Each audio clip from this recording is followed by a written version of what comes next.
أعوذ بالله من الشيطان الرجيم. بسم الله الرحمن الرحيم.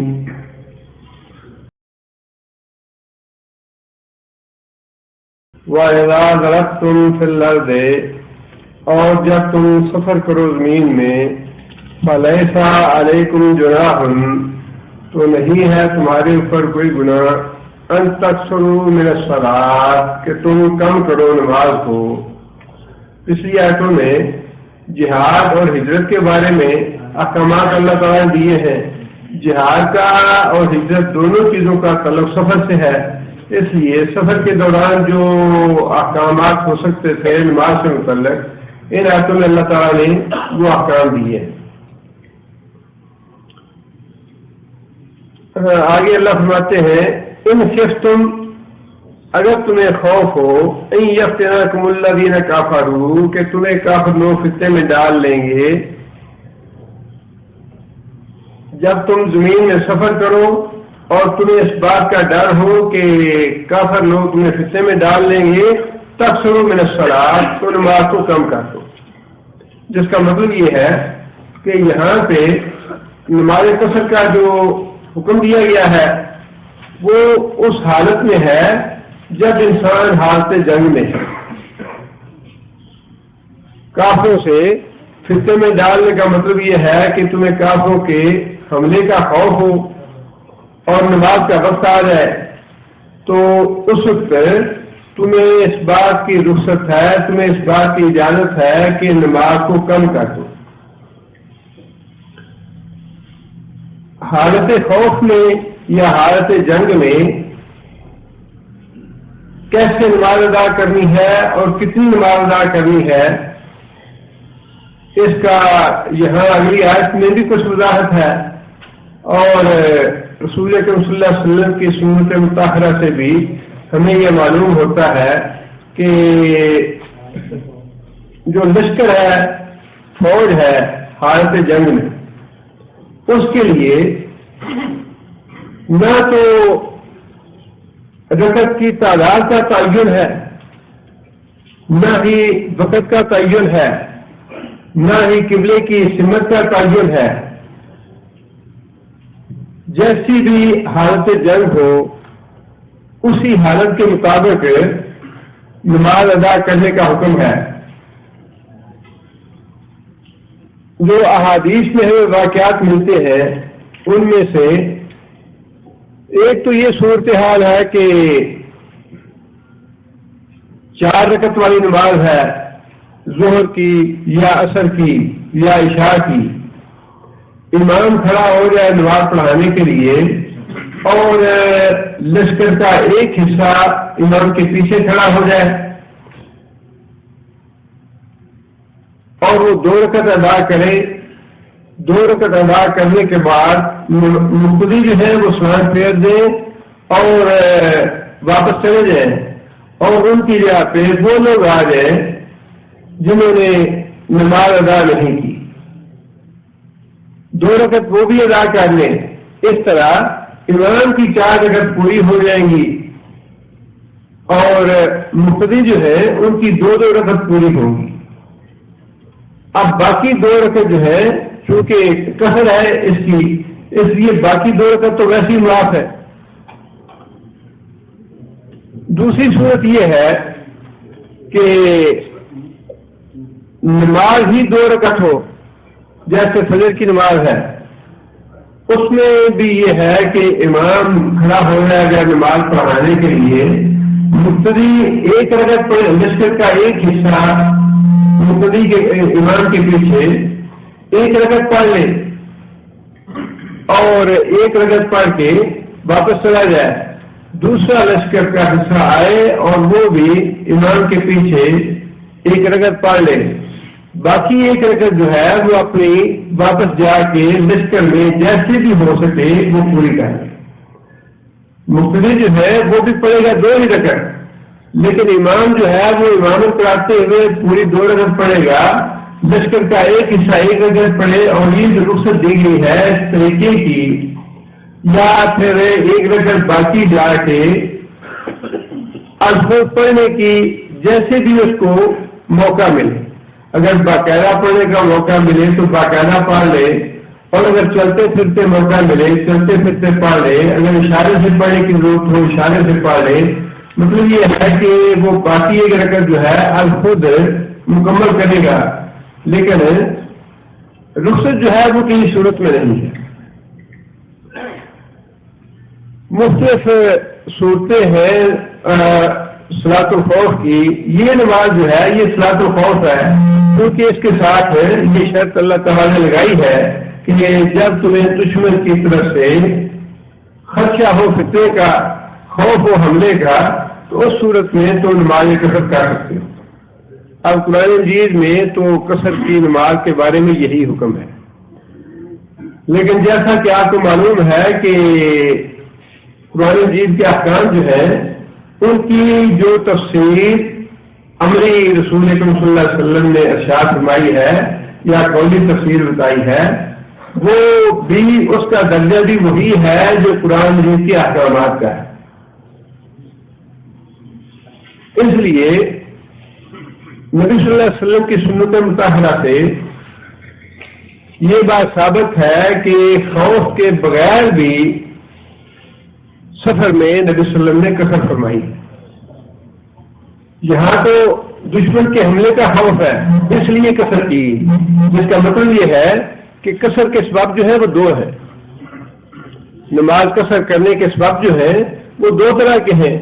ایک دشمن کا خوف ہے, اس کی وجہ سے بھی نماز قصر ہو سکتی ہے, اور دوسرا اسباب جو ہے وہ خوف کے بغیر سفر ہے, اس سفر کی وجہ سے بھی انسان نماز قصر کر سکتا ہے.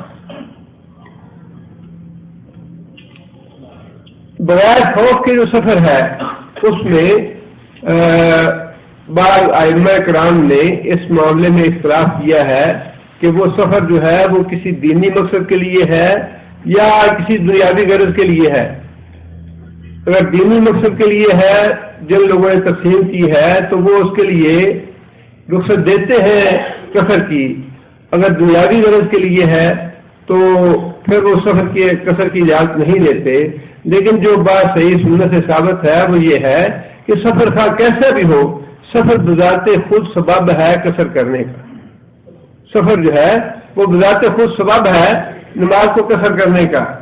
اب نماز یہ جو صورتحال پہلے میں نے بتائی کہ امام جو ہے وہ پوری پڑھے گا, خواہ 4 رکعت والی نماز ہے یا 2 رکعت والی ہے, مقتدی جو ہے وہ اس کے پیچھے آدھی نماز پڑھیں گے. اور اگر وہ مقیم ہے خوف کی حالت میں تو پھر 2 رکعت اپنی لشکر میں جا کے پڑھیں گے. اور اگر مقیم نہیں وہ بھی مسافر ہے تو پھر 2 رکعت جب نماز پڑھے گا تو پھر وہ اپنی 1 رکعت پڑھ کے واپس جائیں گے اور وہ قصر ہی نماز پڑھیں گے اور 1 رکعت باقی اپنے لشکر میں جا کے پوری کر لیں گے. لیکن جب عام سفر کی حالت ہوگی اس میں قصر جو ہے وہ 4 رکعتوں والی نماز جو ہے وہ 2 رکعت ہو جائے گی. ظہر کی نماز, عصر کی نماز, عشاء کی نماز جس میں 4 فرض ہیں یہ 2 رکعت ہو جائیں گے. اور مغرب کے 3 رکعت ہیں وہ 3 ہی رہیں گے قصر میں. حضر میں بھی 3 ہی اور سفر میں بھی 3. اور فجر کی نماز جو ہے وہ 2 فرض ہیں اور 2 سنت موقدہ ہیں. سفر میں بھی وہ دونوں نبی صلی اللہ علیہ وسلم نے ادا کی. اس میں رکعت میں کمی نہیں ہوگی بلکہ 2 سنتیں بھی پڑھنی ہوگی اور 2 فرض بھی پڑھنے ہوں گے. رات کی نماز کے ساتھ عشاء کی نماز کے ساتھ وتر پڑھا جاتا ہے.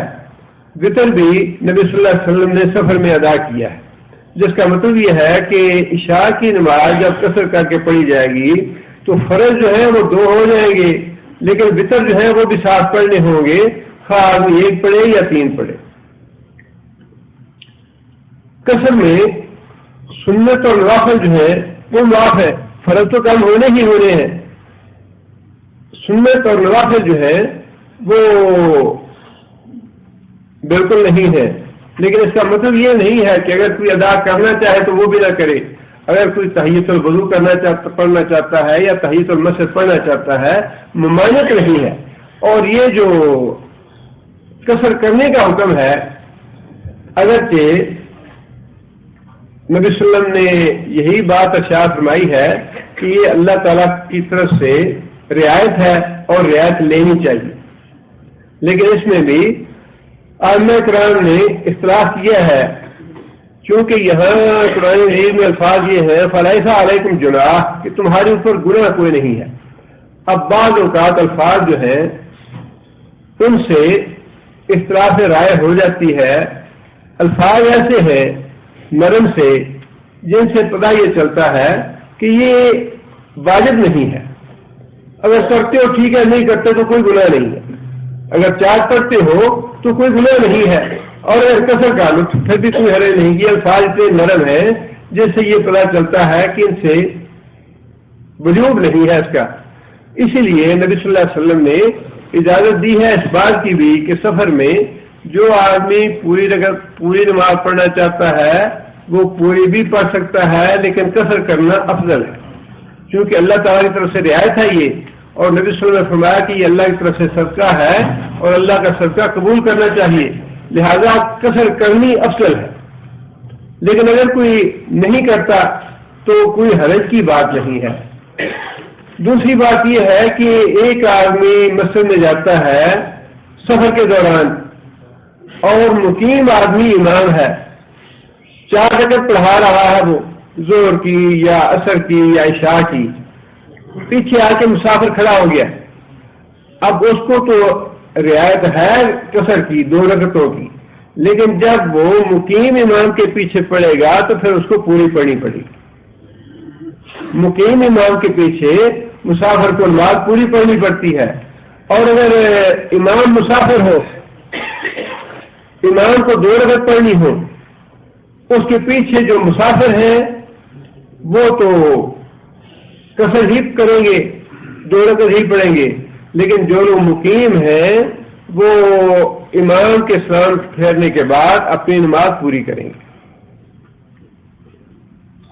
جیسا کہ نبی صلی اللہ علیہ وسلم کی سنت سے ثابت ہے کہ مکہ میں نبی صلی اللہ علیہ وسلم نے حج کے موقع پہ نماز پڑھی، مکہ میں جب نماز ادا کی نبی صلی اللہ علیہ وسلم نے تو نماز قصر کرنے کے بعد نبی صلی اللہ علیہ وسلم نے یہ بات ارشاد فرمائی کہ ہم لوگ مسافر ہیں، اس لیے ہم نے کم کی ہے، قصر پڑھی ہے، جو مقیم ہیں وہ اپنی نماز پوری کر لیں۔ اس کے بعد دوسرا مسئلہ یہ ہے کہ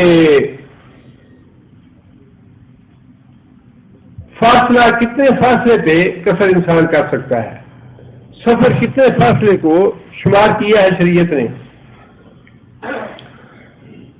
فاصلہ قصر کے لیے اور مدت قصر کے لیے کہ کتنی دیر تک انسان قصر کرے، کتنے دن قصر کرے، یہ دونوں چیزیں ایسی ہیں جن میں نبی صلی اللہ علیہ وسلم نے خود کوئی بات وضاحت سے ارشاد نہیں فرمائی، بعض چیزیں ایسی ہیں جن میں خود نبی صلی اللہ علیہ وسلم نے کوئی چیز واضح طور پہ ارشاد نہیں فرمائی، صحابہ نے جیسا نبی صلی اللہ علیہ وسلم کو دیکھا ویسا ہی کرنا شروع کر دیا، اور صحابہ نے اس کی ضرورت محسوس نہیں کی پوچھنے کی، کیونکہ نبی صلی اللہ علیہ وسلم صاحب تھے، نبی صلی اللہ علیہ وسلم کو جیسا کرتا دیکھ لیا ویسا ہی کر لیا، لہذا ان چیزوں میں فاصلہ اور مدت، ان دونوں چیزوں میں نبی صلی اللہ علیہ وسلم کی طرف سے کوئی وضاحت نہیں ہے، صحابہ نے اپنے طور پر اپنے تجربے بیان کیے ہیں کہ میں نبی صلی اللہ علیہ وسلم کے ساتھ تھا، نبی صلی اللہ علیہ وسلم نے اتنے فاصلے پہ قصر کر لی۔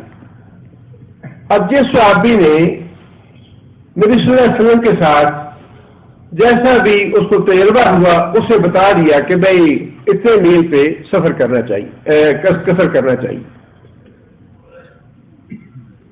نبی صلی اللہ علیہ وسلم مکہ کے لیے نکلے اور ذوالحلیفہ پہنچ کے عصر کی نماز کا وقت ہو گیا، نبی صلی اللہ علیہ وسلم نے وہاں پہنچ کے قصر نماز ادا فرمائی، لیکن اس سے فاصلے کا تعین نہیں ہوتا۔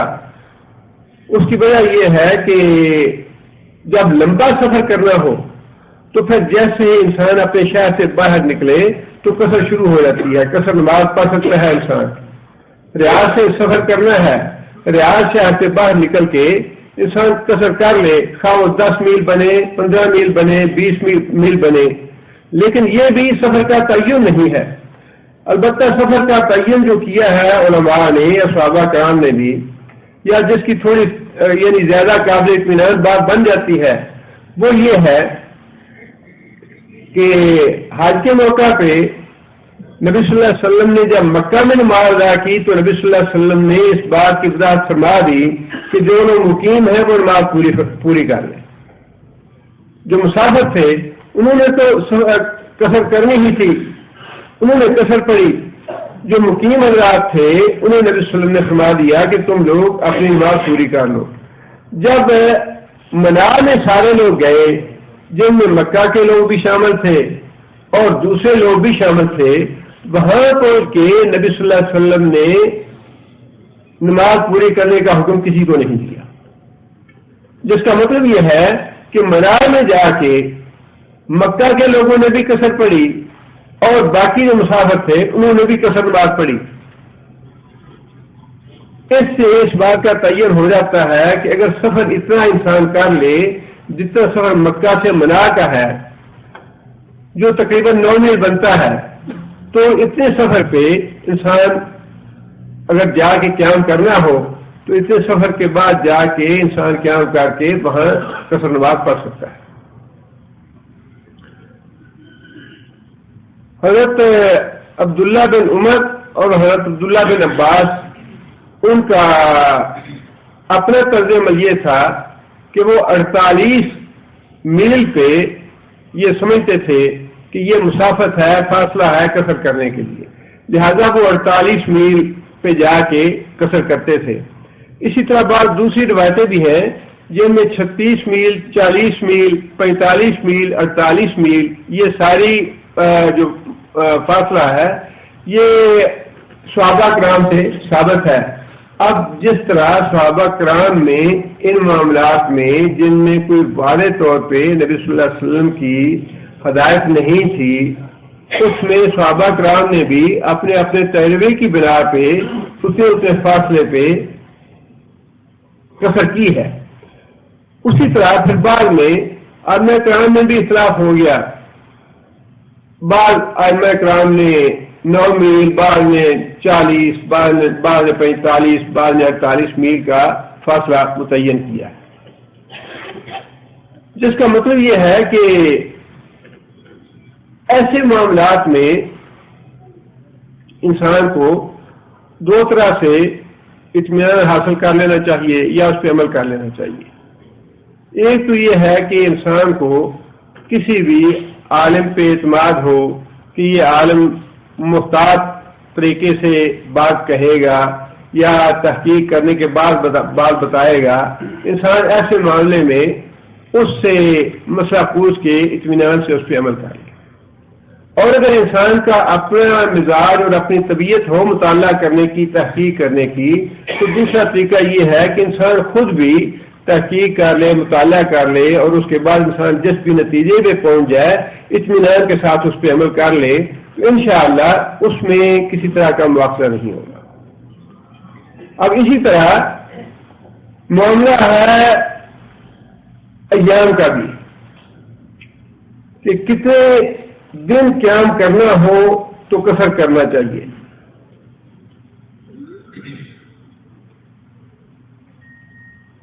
بعض حضرات نے 4 دن لکھا ہے اور بعض حضرات نے 19 دن لکھا ہے، اور 19 دن کا وہ بھی نبی صلی اللہ علیہ وسلم کے عمل سے بات لی گئی ہے. 19 میل والی 19 دن والی فتح مکہ پہ قیام کی، لیکن اس میں بھی زیادہ جو علماء نے ترجیح دی ہے وہ یہی ہے کہ 19 دن تک انسان اگر قصر کا فاصلہ طے کر لے اور قیام کرنا ہو تو 19 دن تک انسان قیام کر سکتا ہے. اور لیکن اگر قیام 19 دن سے زیادہ کا ہے پھر قصر پہلے دن سے ہی نہیں ہوگی. اگر 19 دن سے قیام کا ارادہ پہلے سے ہی ہے، اگر کسی نے کہیں جا کے مہینہ رہنا ہے تو پھر قصر نہیں کرے گا. قصر انسان کر سکتا ہے زیادہ سے زیادہ 19 دن کے قیام کا ارادہ ہو یا پھر 19 دن سے کم ہو. اور جو دوسرا موقف ہے وہ 4 دن کا ہے کہ اگر انسان کو 4 دن یا اس سے کم قیام کرنا ہے تو پھر قصر کرے، اور اگر 4 دن یا اس سے زیادہ قیام کرنا ہے تو پھر انسان پوری نماز پڑھے پہلے دن سے ہی۔ اور اس کی ایک دوسری صورت یہ ہے کہ انسان کا قیام متعین نہ ہو، مدت مقرر نہیں ہے، انسان کو اس میں اس کا تعین نہیں کر سکتا کہ میں 1 ہفتہ رہوں گا، 2 ہفتے رہوں گا، 3 ہفتے رہوں گا، کوئی بزنس ہے یا ملازمت تلاش کرنی ہے یا کوئی اور ایسا کر رہا ہے، تاکہ شاعر امام احمد بن حنبل رحمۃ اللہ علیہ ایسے قیدی کے لیے جس کے بارے میں فیصلہ جو ہے وہ غیر متوقع ہے، غیر یقینی ہے، کب فیصلہ ہوتا ہے، اسے بھی اس بات کی اجازت دی ہے کہ وہ غیر معین فیصلے کے لیے، مدت کے فیصلے کے لیے قصر کر سکتا ہے۔ جب مدت کا تعین نہ ہو کہ کتنے دن قیام کرنا ہے، شاید بڑھ جائے، اور بڑھتے بڑھتے خواہ وہ 4 مہینے ہو جائے، خواہ 6 مہینے ہو جائے، خواہ سال کا عرصہ ہو جائے، ایسی صورتحال میں انسان غیر معینہ مدت کے لیے بھی قصر کر سکتا ہے۔ یہ ہمارے قصر کے کچھ مسائل ہیں۔ اسی طرح ایک اور مسئلہ ہے سفر سے متعلق ہی، اور وہ ہے نمازوں کو جمع کرنے کا۔ سفر کے دوران نبی صلی اللہ علیہ وسلم سے 2 نمازیں اکٹھی پڑھنا ثابت ہے، اور اس میں بھی 2 طریقے ہیں، ایک تو تقدیم کا طریقہ ہے اور ایک تاخیر کا طریقہ ہے۔ 2 نمازیں اکٹھی کرنے جنہیں کیا جا سکتا ہے وہ ظہر اور عصر کی نماز اور مغرب اور عشاء کی نماز ہے۔ اب تقدیم کی صورت یہ ہے کہ اگر ایک آدمی نے 12 بجے سفر شروع کرنا ہے یا 11 بجے سفر شروع کرنا ہے، وہ سفر شروع کر لے۔ اب چونکہ ظہر کی نماز کا وقت دوران سفر آ رہا ہے، اس لیے ظہر کی نماز کو تھوڑا مؤخر کر دے، بجائے اس کی کہ 12 بجے رکے اور نماز پڑھے، وہ 1 بجے رکے یا 1:30 بجے یا 2 بجے رکے، اور 2 بجے روک کے ظہر کی نماز بھی پڑھ لے، ساتھ عصر کی نماز بھی پڑھ لے۔ اسی طرح اگر مغرب سے پہلے سفر کرنا شروع کیا ایک آدمی نے، 4 بجے گھر سے نکلا ہے یا 5 بجے گھر سے نکلا ہے، ابھی مغرب کا وقت نہیں ہوا، سفر شروع ہو گیا، تو مغرب کی نماز کو 1.5 گھنٹہ مؤخر کر لے، اور عشاء کی نماز کے وقت پہ یا عشاء کی نماز سے تھوڑا پہلے دونوں نمازوں کو اکٹھا کر لے۔ یہ تقدیم کی صورت ہے۔ اور تاخیر کی صورت یہ ہے کہ اگر انسان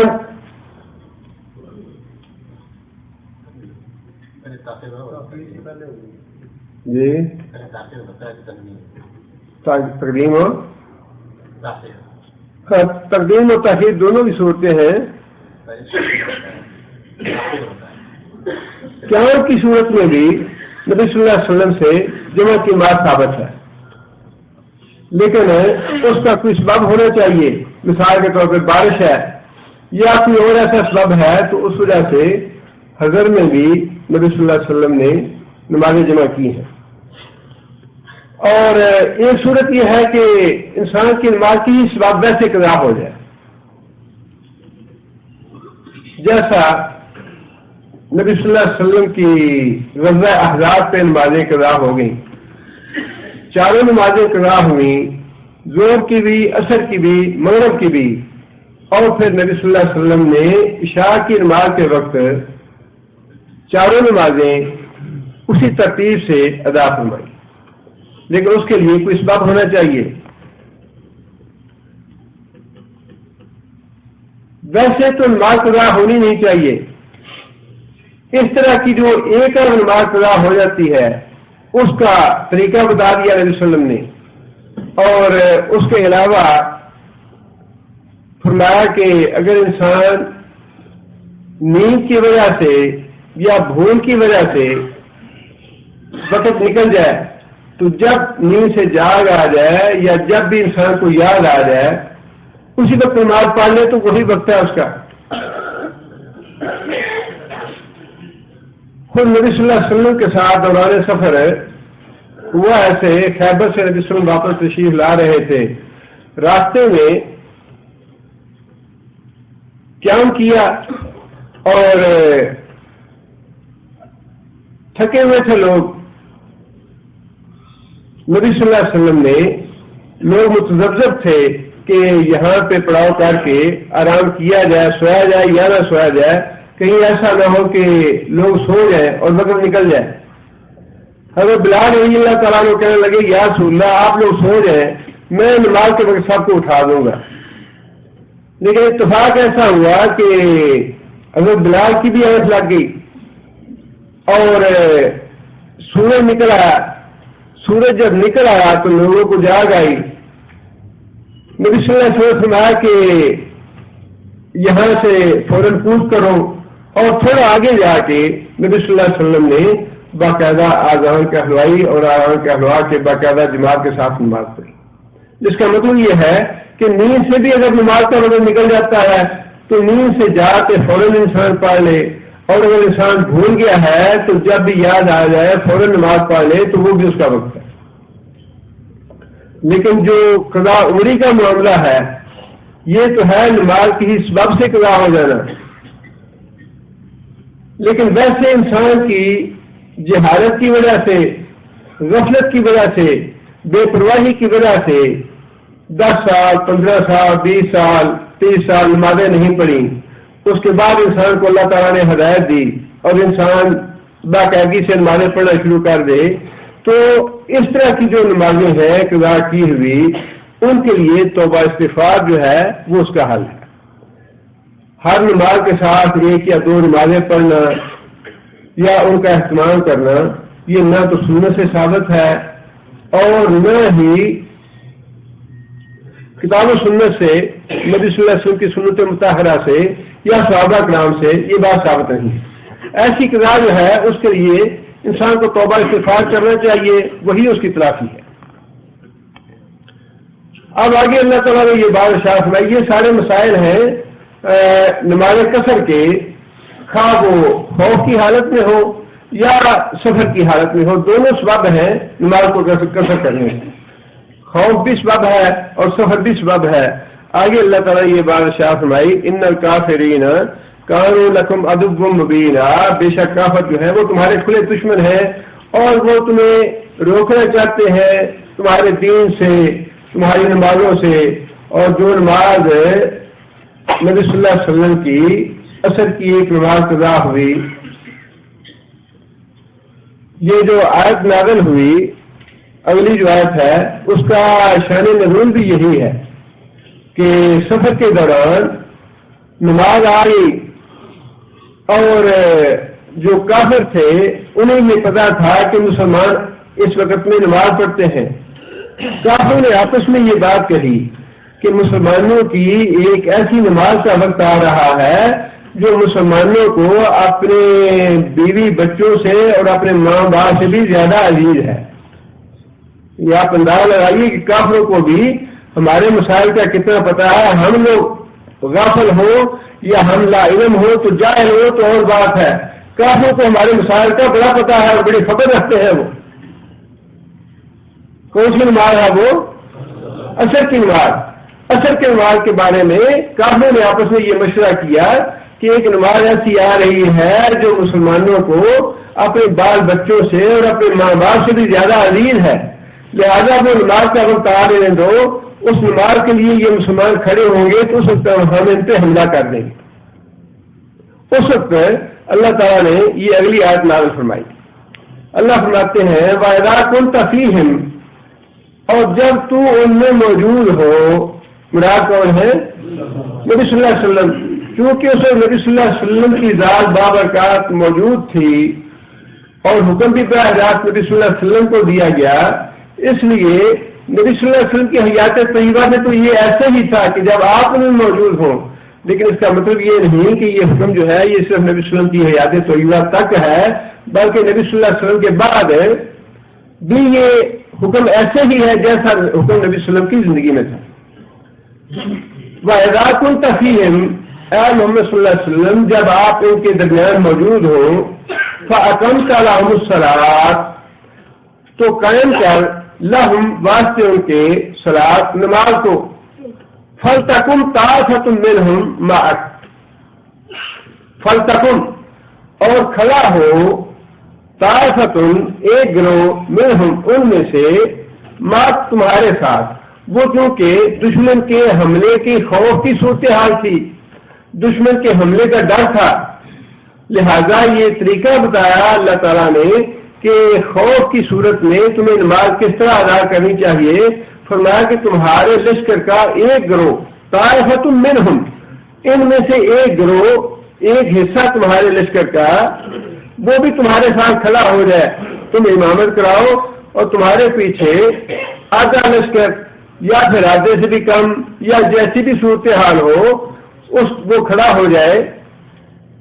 بل یاخذوا، اور چاہیے کہ پکڑے رہیں اسلحتہم، اپنا اسلحہ جو ہے وہ نہ اتارے۔ ممکن ہے کہ جنگ کے دوران ہی کافروں کا حملہ ہو جائے اور فوراً مسلمانوں کو اس کا جواب دینا پڑے، لہذا اسلحہ تمہارے ساتھ لگا رہنا چاہیے، بالکل تمہیں تیار رہنا چاہیے اسلحہ استعمال کرنے کے لیے۔ بل یاخذوا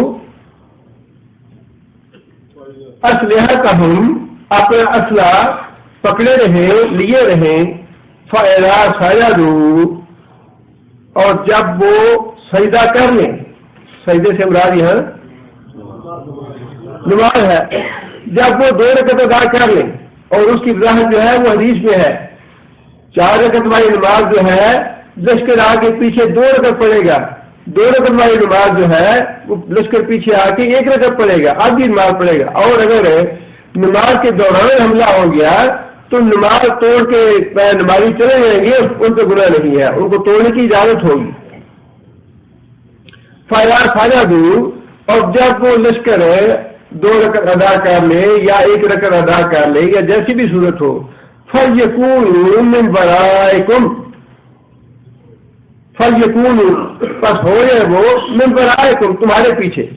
کیا مطلب یہ کہ جو سب پائے ہوئی تھی نماز، وہ سب جو ہے وہ پیچھے چلی جائے کافروں کے سامنے، کافروں کے لشکر کے سامنے مقابلے کے لیے چلی جائے، اور جو وہاں کھڑے تھے مقابلے کے لیے وہ آگے آ کے صف میں کھڑے ہو جائے نبی صلی اللہ علیہ وسلم کے پیچھے یا امام کے پیچھے۔ یہ جنگ کی چونکہ صورتحال ہے، اس لیے یہ ایک طریقہ بتا دیا، رہنمائی کر دی کہ حالت جنگ میں تم اس طرح کر سکتے ہو۔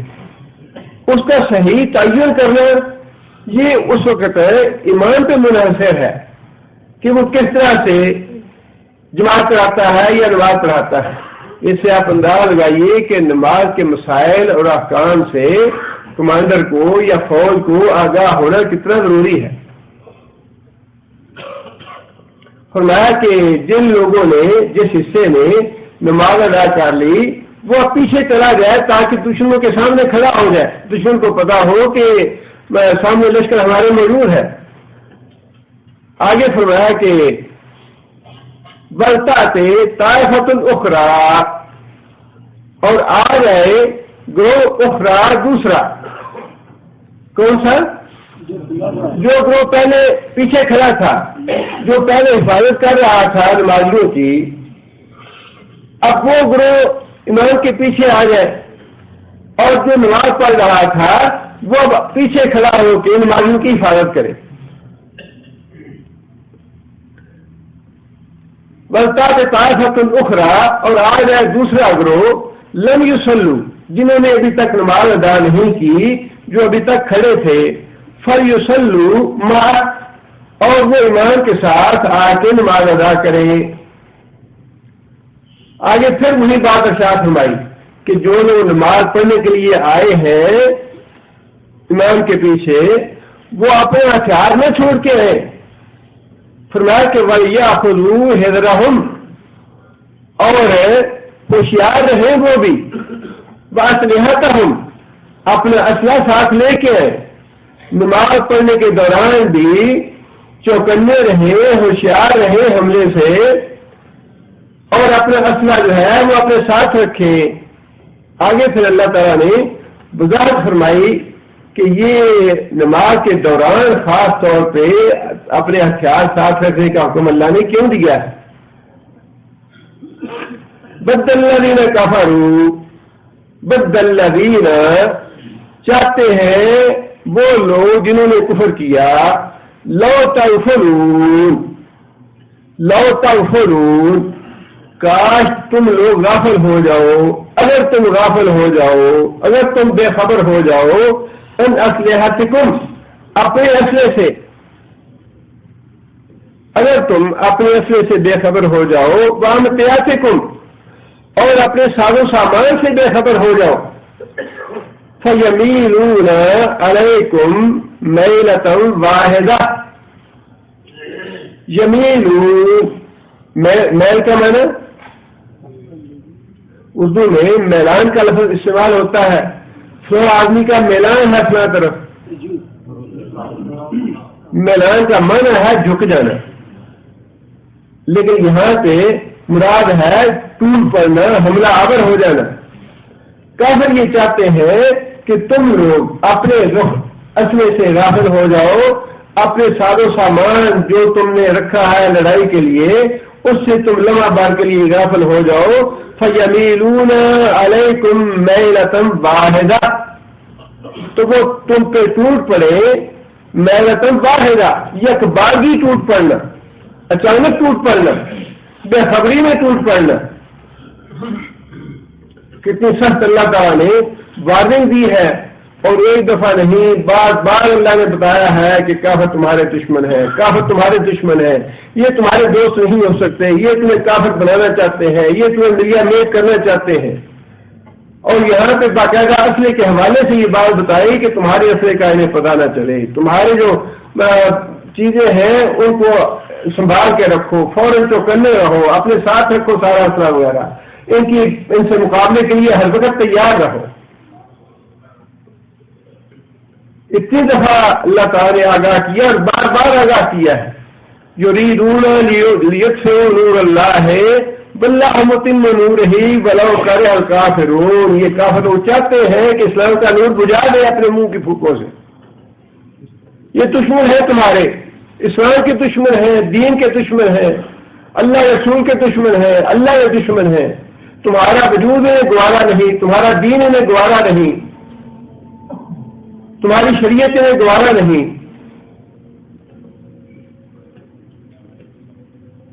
اور آگے اللہ نے فرمایا کہ وَلَا جُنَاحَ عَلَيْكُمْ، اور نہیں ہے گناہ اوپر تمہارے، ان کان اگر ہو بکم تمہیں اذن اذیت من مطرن بارش کی، اگر بارش کی تکلیف آ جائے، بارش کی صورتحال پیش آ جائے، اور تم مرضا یا تم بیمار ہو جاؤ، ہتھیار اٹھانے کی طاقت نہ رہے، بارش ہے اور بارش میں تم نماز پڑھنے لگے ہو اور تمہارے اپنے سارے کپڑے بھیگے ہوئے ہیں اور کوئی فائدہ تمہیں نظر نہیں آتا کہ ہم اپنے ساتھ اسلحے کو لگا کے رکھیں، یا پھر تم اتنے بیمار ہو جاؤ کہ تمہارے اندر طاقت نہ رہے کہ تم اپنا ساتھ اسلحہ اٹھا سکو۔ اب یہ دیکھیں نا، احکام تو اللہ تعالیٰ نے قیامت تک کے لیے دیے ہیں، خواہ ہلکا اسلحہ ہے یا بھاری اسلحہ ہے، اس کے بارے میں فرمایا کہ اگر آدمی بیمار ہے، مریض ہے، اٹھانے کی استطاعت نہیں رکھتا، یا بارش آ جاتی ہے، آندھی آ جاتی ہے، طوفان آ جاتا ہے، کوئی بھی اسباب بن سکتا ہے جس کی وجہ سے انسان اسلحہ اٹھا نہیں سکتا، تو اللہ فرماتے ہیں اس صورت میں تم پہ کوئی گناہ نہیں، ان تضعوا اسلحتکم، ان تضعوا کہ تم رکھ دو اسلحتکم اپنا اسلحہ، ایک جگہ جمع کر دو یا کسی جگہ اکٹھا کر دو اور پھر جب ضرورت پڑے وہاں سے لے لو، لیکن یہ صورت میں ہے جب کوئی شرعی عذر موجود ہے۔ آگے پھر وہی بات ارشاد فرمائی وَخُذُوا حِذْرَكُمْ، وَخُذُوا حِذْرَكُمْ، لیکن کافروں سے چوکنے ضرور رہو، پھر بھی کافروں سے ہوشیار رہو۔ کتنی بار بار تاکید اللہ نے فرمائی ہے کہ کافر تمہارے دشمن نہیں ہیں، اپنا اسلحہ ایک لمحے کے لیے بھی الگ نہ کرو، کسی وقت بھی تم پہ حملہ آور ہو سکتے ہیں یہ، اور اگر تمہارا کوئی شرعی عذر ہے، اسلحہ اٹھا نہیں سکتے، تو پھر بھی اس صورت میں فرمایا کہ تمہارا چوکنا رہنا ہوشیار رہنا ضروری ہے.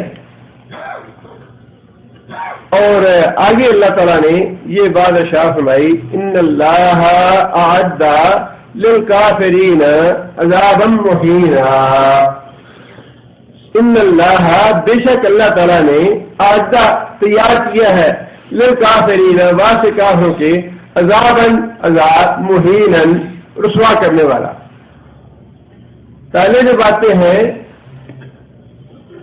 وہ احکام ہیں اہل ایمان کے لیے. اللہ چاہتے ہیں کہ مسلمانوں کے ہاتھوں بھی ان کو عذاب علیم ہو کافروں کو. پہلی آیتوں میں تدبیر ہے اس بات کی کہ کافروں کا مقابلہ تم بھی کرو. کافروں کے ہاتھوں انہیں بھی نقصان پہنچنا چاہیے تمہارے ہاتھوں, اور اس کی تدبیر بتائی کہ ان کا مقابلہ کرو, اپنا اصلہ ساتھ رکھو, چوکنے رہو, ہوشیار رہو, غفلت سے کام نہ لو. وہ ساری تدبیر بتائی کہ کافروں سے مقابلہ تمہیں بھی کرنا ہے دنیا میں. یہ لڑائی ایسی ہے جو نہ ختم ہونے والی ہے اور نہ کبھی ختم ہوئی, اور قیامت تک یہ چلتی رہے گی. اس کے بارے میں یہ سوچنا کہ جی یوں ہو جائے تو یہ ختم ہو جائے گا, یہ امن ہو جائے گا, یا فلاں مر جائے تو یہ ختم ہو جائے گا, فلاں کی وجہ سے بد امنی ہے, فلاں نے یہ معاملہ پیدا کر دیا, یہ فلاں کلاں کا بات نہیں ہے. یہ تو بات ایسی ہے کہ پکی دشمنی ہے اسلام اور کفر. کافر مسلمانوں کے دشمن ہیں اور مسلمانوں کو کافروں کا دشمن ہونا چاہیے, لیکن ہمارا سب سے بڑا المیہ یہی ہے کہ کافر جو ہیں وہ جو کفری فیصلے کرتے ہیں مسلمانوں کو اپنا پکا دشمن سمجھ کے کرتے ہیں. مسلمانوں کا المیہ یہ ہے کہ مسلمان جو ہیں وہ اپنے ایمان میں کچے ہیں, اور اللہ نے جو ہمیں ہدایات دی ہیں یا تو ان سے آگاہ نہیں یا ان کی پرواہ نہیں. ہم نے, اور یہ بات قرآن میں اللہ نے بھی فرمائی کہ وہ تمہیں دشمن رکھتے ہیں, تم انہیں دوست سمجھتے ہو.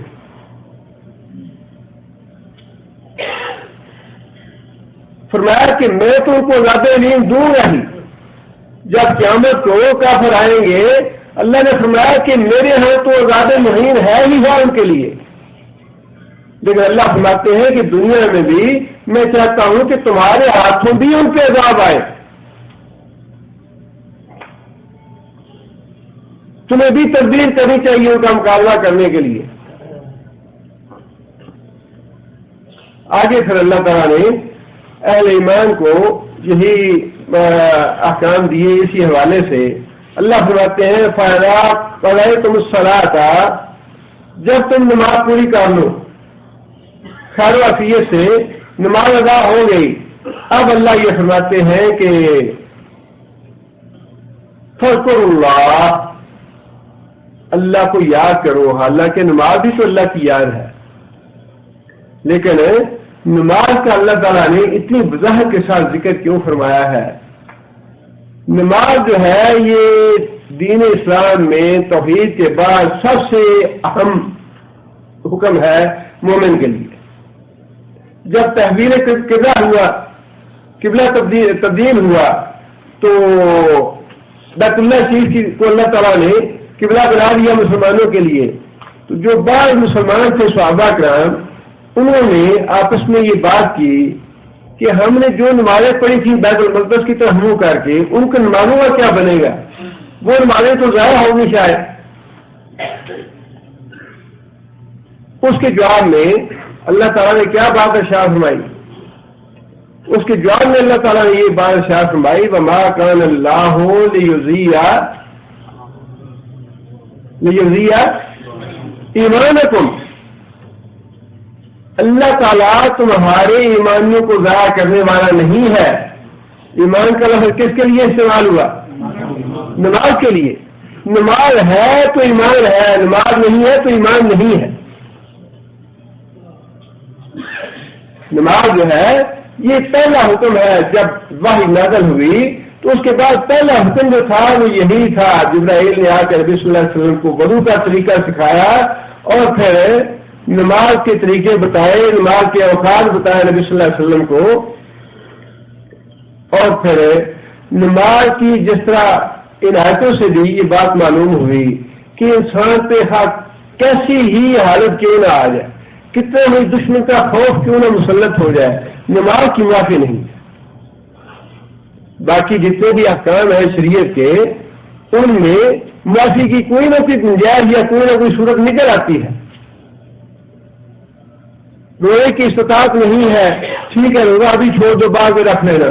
زکات کی استطاعت نہیں ہے، ٹھیک ہے نہیں ادا کرنی۔ آج حاج اور عمرے کی استطاعت نہیں ہے، ٹھیک ہے وہ ثابت ہو گیا۔ لیکن نماز ایسا حکم ہے کہ کیسی بھی انسان کی کیفیت ہو، جب تک سانس میں سانس ہے، انسان زندہ ہے، نماز کی معافی نہیں ہے، نماز ادا کرنی ہی کرنی۔ اور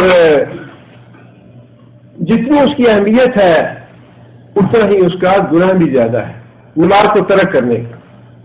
وَيْلٌ يَوْمَئِذٍ لِّلْمُكَذِّبِينَ، ہلاکت ہے قیامت کے دن کو جھٹلانے والوں کے لیے۔ وَإِذَا قِيلَ لَهُمُ ارْكَعُوا لَا يَرْكَعُونَ وَيْلٌ يَوْمَئِذٍ لِّلْمُكَذِّبِينَ۔ پہلے بھی یہ بات ارشاد فرمائی، بعد میں بھی یہ بات ارشاد فرمائی، اور درمیان میں یہ بات ارشاد فرمائی وَإِذَا قِيلَ لَهُمُ ارْكَعُوا لَا يَرْكَعُونَ، جب انہیں کہا جاتا ہے نماز پڑھو تو نماز نہیں پڑھتے۔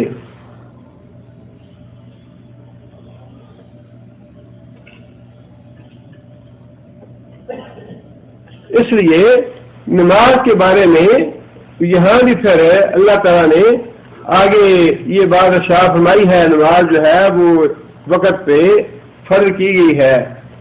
یہاں یہ فرمایا کہ جب تم نماز ختم کر لو فذکروا اللہ، تو اللہ کو یاد کرو قیاماً وقعودا وعلی جنوبکم، کھڑے ہو تب بھی اللہ کو یاد کرو، بیٹھے ہو تب بھی اللہ کو یاد کرو، اور اگر لیتے ہو تب بھی اللہ کو یاد کرو۔ جس کا مطلب یہ ہے کہ انسان کی زندگی جو ہے کسی حالت میں بھی اللہ کے ذکر سے خالی نہیں ہوئی۔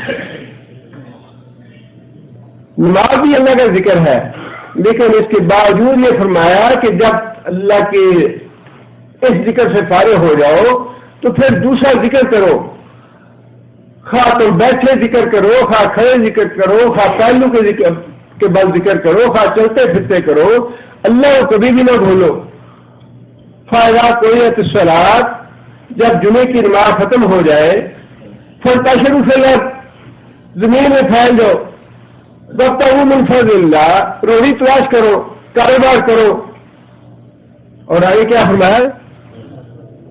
وَاذْكُرُوا اللَّهَ كَثِيرًا لَعَلَّكُمْ تُفْلِحُونَ، اور اللہ کو کثرت کے ساتھ یاد کرتے رہو تاکہ تم کامیاب ہو سکو۔ اور ایک حدیث میں نبی صلی اللہ علیہ وسلم نے وضاحت یہ فرمائی ہے کہ اللہ کا ذکر کیا ہے۔ فرمایا کہ اللہ تعالیٰ فرشتوں کو بھیجتے ہیں کہ جا کے اہل ذکر کو تلاش کرو دنیا میں کہ اہل ذکر کون ہے، کہاں کہاں پہ ہیں۔ اور اس میں وضاحت ہے یہ بات اس بات کی کہ وہ لوگ جو اللہ تعالیٰ کا ذکر کر رہے ہیں، تسبیح کر رہے ہیں، تحمید کر رہے ہیں، تحلیل کر رہے ہیں، سبحان اللہ، الحمدللہ، اللہ اکبر، لا الہ الا اللہ، یہ ساری چیزیں جو ہیں یہ اللہ تعالیٰ کے ذکر میں آتی ہیں۔ فرمایا کہ فرشتے جاتے ہیں، تلاش کرتے ہیں لوگوں کو کہ کون کون لوگ جو ہیں وہ اللہ کو یاد کر رہے ہیں، قرآن بھی اللہ کا ذکر ہے، نماز بھی اللہ کا ذکر ہے، لیکن ایک جگہ بیٹھ کے اللہ کے احکام بیان کرنا، سننا، اللہ کی تحمید، اللہ کی تقدیس، اللہ کی تقدیر بیان کرنا، یہ ساری باتیں اللہ کے ذکر میں ہیں۔ فرمایا کہ فرشتے تلاش کرتے ہیں ایسی مجلسوں کو، اور جب ایسی مجلس کو دیکھ لیتے ہیں تو پھر باقی فرشتوں کو بلاتے ہیں کہ ہلم الینا، کہ آجو ہم نے تلاش کر لیا ان لوگوں کو جن کو تلاش کرنے کے لیے اللہ نے ہمیں بھیجا ہے۔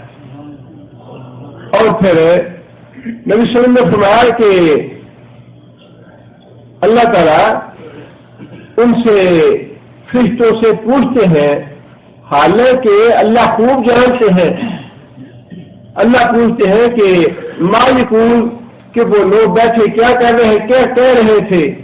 تو فرشتے بتاتے ہیں کہ یا اللہ تیرا ذکر کر رہے تھے، تیری حمد کر رہے تھے، تیری تسبیح بیان کر رہے تھے۔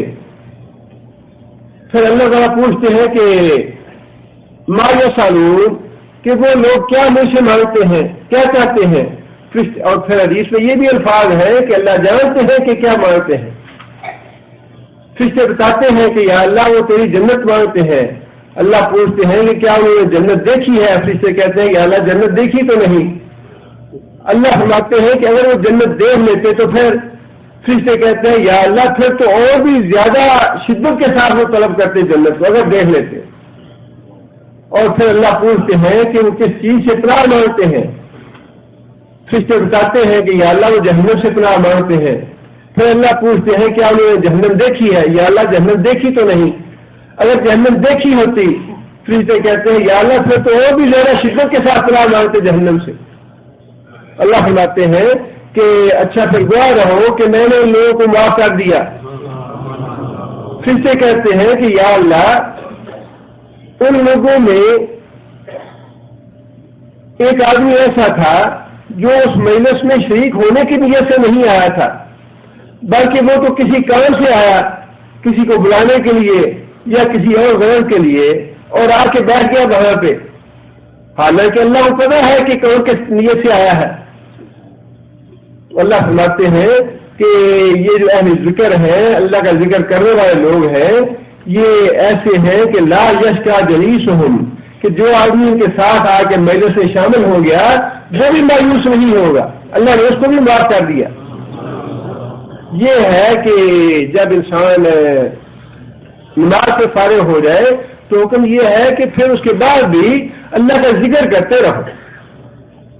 اور بڑی برکت ہے اللہ کے ذکر میں. یہ جتنی ہماری بیماریاں لگی ہوئی ہیں اور مصیبتیں چمٹی ہوئی ہیں نا، یہ اسی وجہ سے ہے کہ ہم ذکر کرتے نہیں، اللہ کو یاد کرتے نہیں ہیں. بنیادی اسباب سارے کرتے ہیں لیکن صرف ایک چیز ہی نہیں کرتے جو مسبب الاسباب ہے، اس کا ذکر نہیں کرتے. آگے فرمایا کہ فَإِذَا اطْمَأْنَنْتُمْ، اور جب تمہیں اطمینان ہو جائے. یہ پہلی جو صورتحال تھی یہ تھی خوف والی. خوف کی حالت میں بھی فرمایا کہ نماز سے فارغ ہو کے اللہ کا ذکر کرو. اب دوسری حالت ہے کہ خوف کی صورتحال ختم ہو گئی. فَإِذَا اطْمَأْنَنْتُمْ، اور جب تمہیں اطمینان حاصل ہو جائے پھر فرمایا کہ فَأَقِیمُوا الصَّلَاةَ، پھر کیا کرو؟ نماز قائم کرو. یہاں پہ نماز سے مراد مکمل نماز ہے. وہ تھی نماز قصر والی جس کا پہلے حکم تھا خوف کی حالت میں. اب فرمایا کہ اب تمہیں اطمینان حاصل ہو گیا، خوف کی کیفیت ختم ہو گئی. اب فرمایا کہ اب تمہیں مکمل پوری نماز ادا کرنی ہے. ان الصلاۃ کانت علی المؤمنین کتابا موقوتا. ان الصلاۃ، بے شک نماز، کانت ہے، علی المؤمنین اہل ایمان پہ، کتابا موقوتا فرض کی گئی وقت مقرر پہ. نماز جو ہے اس کے اوقات اللہ تعالیٰ نے مقرر فرما دیے ہیں، اور ان اوقات پہ کیونکہ حالت خوف میں وہ ساری پابندیاں ہو جاتی ہیں جو امن کی حالت میں ہے. قبلے کا رخ بھی ضروری نہیں ہے، وقت کا تعین بھی ضروری نہیں ہے، زکات کا معاملہ جو ہے اس میں بھی کمی کر دی گئی. لیکن یہاں آپ فرمایا کہ اب تمہیں امن حاصل ہو گیا. اب جو پورے احکام ہیں نماز کے انہیں پیش نظر رکھ کے باقاعدہ نماز قائم کرو. اور فرمایا کہ نماز جو ہے اس کے وقت مقرر فرما دیے اللہ تعالیٰ نے.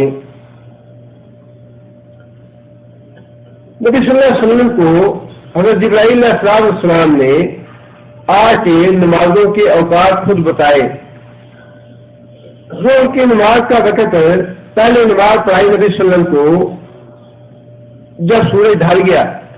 سورج ڈھلنے کے فوراً بعد ظہر کی نماز کا وقت ہو جاتا ہے، اور اس کے بعد پھر دوسری نماز پڑھائی ظہر کی جب انسان کا سایہ اس کے قد کے برابر ہو جاتا ہے.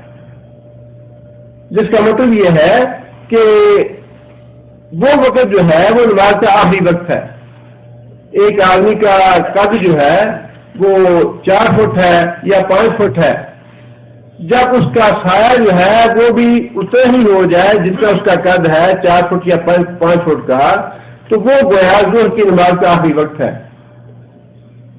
اسی طرح عصر کی نماز جو ہے اس کی وقت اول وقت جو ہے وہ ہے جب انسان کا سایہ اس کے قد کے برابر ہو، اور اس کا آخر وقت وہ ہے جب انسان کا سایہ دگنا ہو جائے. انسان کا سایہ جو ہے وہ دگنا ہو جائے، وہ عصر کا آخری وقت ہے. اور سورج کا مغرب کا اول وقت وہ ہے جب سورج غروب ہو جائے، اور آخر وقت وہ ہے جب مغرب کی سمت میں جو زردی آ جاتی ہے وہ ختم ہو جائے. سورج جب غروب ہوتا ہے تو مغرب کی سمت جب سورج غروب ہوتا ہے وہاں پہ زردی آ جاتی ہے، وہ زردی جب ختم ہو جائے تو مغرب کا وقت ختم ہو جاتا ہے. اور عشاء کا وقت شروع ہوتا ہے جب مغرب کی زردی ختم ہو جائے، وہ عشاء کی اول وقت ہے، ابتدائی وقت ہے. اور پھر ایک تہائی رات تک وقت ہے عشاء کی نماز کا. عشاء کی نماز کو نبی صلی اللہ علیہ وسلم نے تاخیر سے پڑھنا پسند فرمایا. ایک تہائی رات گزرنے پہ نبی صلی اللہ علیہ وسلم نے جماعت کرائی مسلمانوں کو، اور یہ بات ارشاد فرمائی کہ اگر مجھے اپنی امت کی مشقت کا خیال نہ ہوتا تو میں اسی وقت کو مقرر کرتا عشاء کی نماز کے لیے، لیکن سہولت کے لیے اجازت دی ہے کہ جب مغرب کی نماز کا وقت ختم ہو جائے، عشاء کی نماز کا وقت شروع ہو جائے تو اس وقت عشاء کی نماز پڑھے. اب یہ اوقات تو بتا دیے دونوں، ان اوقات میں نماز تو ہو جاتی ہے، لیکن عمدن نماز کو تاخیر سے پڑھنا اس کو ناپسند فرمایا نبی صلی اللہ علیہ وسلم. نبی صلی اللہ علیہ وسلم کا پسندیدہ عمل پوچھا گیا، یا رسول اللہ کون سا عمل زیادہ پسندیدہ ہے، افضل عمل کون سا ہے؟ فرمایا افضل عمل ہے نماز کو اس کے اول وقت میں پڑھنا. جان بوجھ کے وقت ایسا مقرر کرنا جو تاخیر کا ہو، اس کے بارے میں نبی صلی اللہ علیہ وسلم نے فرمایا صحابہ کو کہ ایک وقت ایسا آ جائے گا جب تمہارے امام جو ہے نماز کو دیر سے پڑھے گی، جان بوجھ کے دیر سے. اب یہ جو اوقات بتائے ہیں نا وہ اس لیے بتائے ہیں کہ کسی شرعی عذر کی وجہ سے اول وقت نکل گیا تو کس وقت تک آپ نماز پڑھ سکتے ہیں یا کس وقت تک گنجائش ہے نماز کی. اگر اس وقت سے بھی انسان کا وقت نکل گیا تو پھر نماز قضا سمجھی جائے گی. اگلی نماز کا اگر وقت شروع ہو جائے، ظہر کی نماز کا وقت ختم ہو گیا، عصر کی نماز کا وقت شروع ہو گیا، جب شروع ہو گیا عصر کی نماز کا وقت اور نماز نہیں پڑھی تو اس کا مطلب یہ ہے کہ اب ظہر کی نماز جو ہے وہ قضا ہوگی، وہ قضا میں شمار ہوگی. جو پسندیدہ عمل ہے وہ یہی ہے کہ اول وقت میں ساری نمازیں ادا کی جائیں. اور وہی بات اللہ تعالیٰ نے یہاں ارشاد فرمائی ہے کہ نماز جو ہے اس کا وقت فرض کر دیا گیا ہے، اور اس نماز کے وقت سے پہلے پڑھنا یہ درست نہیں ہے. ظہر کی نماز سے پہلے اگر سورج ابھی ڈھلا نہیں اس وقت انسان نماز پڑھے گا ظہر کی تو وہ نماز شمار نہیں ہوگی. نوافل شمار ہوں گے، نماز شمار نہیں ہوگی. جو اوقات اول وقت کے ہیں جب تک وقت داخل نہیں ہوتا. ہاں ایک صورت یہ ہے کہ بعض اوقات یوں بھی ہوتا ہے اذان تاخیر سے ہو رہی ہے کسی مسجد میں، نماز جو ہے اذان کا وقت جو ہے وہ معلوم ہے 12:05 پہ اذان ہوتی ہے، اب مؤذن لیٹ ہو گیا، وہ 12:10 پہ آیا ہے، اب اذان کا وقت جو ہے وہ تو داخل ہو چکا، شروع ہو چکا ہے. اب اس اذان سے وہ پہلے آدمی پڑھ لیتا ہے تو انشاءاللہ اس سے کوئی حرج کی بات نہیں، اس لیے کہ وہ نماز جو ہے وہ نماز کے وقت میں ہی پڑھی گئی ہے. آگے پھر اللہ تعالیٰ نے یہ بات ارشاد فرمائی، وَلَا تَهِنُوا فِي ابْتِغَاءِ الْقَوْمِ. وَلَا تَهِنُوا ہون کا مطلب عذاب المہین، کیا مانا؟ رسوا کرنا، ذلیل کرنا. یہاں پہ وہی لفظ اللہ تعالیٰ نے استعمال فرمایا ہے، وَلَا تَهِنُوا، اور کمزوری نہ دکھاؤ. بودے نہ بنو، لا تہنوا، بودے نہ بنو، کمزوری نہ دکھاؤ، کس معاملے میں؟ فی ابتغاء القوم، قوم کا پیچھا کرنے میں۔ قوم سے مراد کافر، کافر لوگ جو ہیں ان کا پیچھا کرنے میں کمزوری نہ دکھاؤ۔ اوپر اللہ تعالیٰ نے اللہ کے ساتھ یہ بات ارشاد فرمائی، یہ تمہارے دشمن ہیں، یہ چاہتے ہیں کہ تم اپنے اصل سے غافل ہو جاؤ تو فوراً تمہارے اوپر حملہ کر کے تمہیں ملیا میل کر دیں۔ اب یہاں اللہ تعالیٰ یہ بات ارشاد فرما رہے ہیں کہ ان لوگوں کا تعاقب کرنے میں، ان کا پیچھا کرنے میں کمزوری نہ دکھانا۔ اور آگے یہ بات ارشاد فرمائی، ان تکونوا تعلمون، ان تکونوا، اور اگر تھے تم یا ہو تم، تعلمون، کیا معنی تعلمون؟ اس کا مادہ کیا ہے تعلمون کا؟ الف لام میم۔ علم کا معنی؟ جی علم کا معنی درد ہے، یہ تو بڑا عام استعمال ہوتا ہے۔ علم وہی اس کا مادہ ہے، وہی ہے اس کا معنی بھی، کہ اگر تم کو تکلیف پہنچی جنگ میں، جس طرح جنگ احد میں مسلمانوں کا نقصان ہوا، مسلمانوں کو دکھ پہنچا، مسلمانوں کو رنج ہوا، فرمایا کہ ان تکونوا تعلمون، اگر جنگ میں تمہیں تکلیف آتی ہے، اگر جنگ میں تمہارے اوپر مصیبت آتی ہے، فإنہم یعلمون، فإنہم، بے شک وہ، یعلمون، انہیں بھی علم آتا ہے، انہیں بھی تکلیف ہوتی ہے، ان کو بھی زخم آتے ہیں، ان کو بھی مصیبت آتی ہے جس طرح بدر میں آئی۔ اگر اللہ تعالیٰ نے مسلمانوں کو حوصلہ دیا ہے نا، یہ ہے تو یہ مطلب بات ایسی ہی، ویسے تو اللہ تعالیٰ کے لیے حکم دے دینا بھی کافی ہے، لیکن اللہ تعالیٰ بات سمجھانا چاہتے ہیں کہ دشمنوں کا مقابلہ کرنے میں تمہیں کمزوری نہیں دکھانی چاہیے، اور اس بات کا دل میں خیال نہیں آنا چاہیے کہ زخم آئے گا، گولی لگے گی، یا تیر آئے گا، یا تکلیف ہوگی۔ فرمایا یہ تو ہونا ہی ہونا ہے، یہ تو ہونا ہی ہونا ہے، جب مقابلہ کرو گے تو یہ ہونا ہی ہونا ہے، اور یہ صرف تمہیں نہیں ہوتا، ان کو بھی ہوتا ہے، اور وہ تم سے زیادہ خوفزدہ ہوتے ہیں اس بات سے کہ ہمیں تکلیف نہ پہنچے، ہمارے لوگ زخمی نہ ہو، ہمارے لوگ مر نہ جائیں، ان کو زیادہ اس بات کا خیال ہوتا ہے۔ اللہ فرماتے ہیں کہ اگر تمہیں تکلیف آتی ہے، اگر تمہیں زخم آتے ہیں جنگ میں، تو اسی طرح ان کو بھی زخم آتے ہیں، ان کو بھی تکلیف پہنچتی ہے، وہ بھی مرتے ہیں۔ کما تعلمون، جس طرح پھر وہی بات ارشاد فرمائی، یعلمون کما تعلمون، ان کو بھی اسی طرح دکھ اور رنج پہنچتا ہے، ان کو بھی اسی طرح زخم آتے ہیں جس طرح تمہیں آتے ہیں۔ اس لیے بودے نہ بنو، کمزوری نہ دکھاؤ کافروں کے مقابلے میں، مقابلہ کرو ڈٹ کے ان کا تعاقب کرو۔ اور آگے یہ بات ارشاد فرمائی، وَتَرْجُونَ مِنَ اللَّهِ مَا لَا يَرْجُونَ، وَتَرْجُونَ، رجا کا معنی امید کرنا، وَتَرْجُونَ، اور تم تو امیدوار ہو، من اللہ، اللہ سے، کس چیز کے؟ ما لا یرجون، جس کے کافر امیدوار نہیں ہے۔ تم تو یہ اللہ تعالیٰ نے مسلمانوں کی ہمت بڑھائی ہے، حوصلہ بڑھایا ہے مسلمانوں کا، کہ تمہیں تو کھلے دل کے ساتھ اپنی جانیں نثار کرنی چاہیے اللہ کی راہ میں، تعاقب کرنا چاہیے، کافروں سے ڈرنا نہیں چاہیے، ان کا مقابلہ ڈٹ کے کرنا چاہیے۔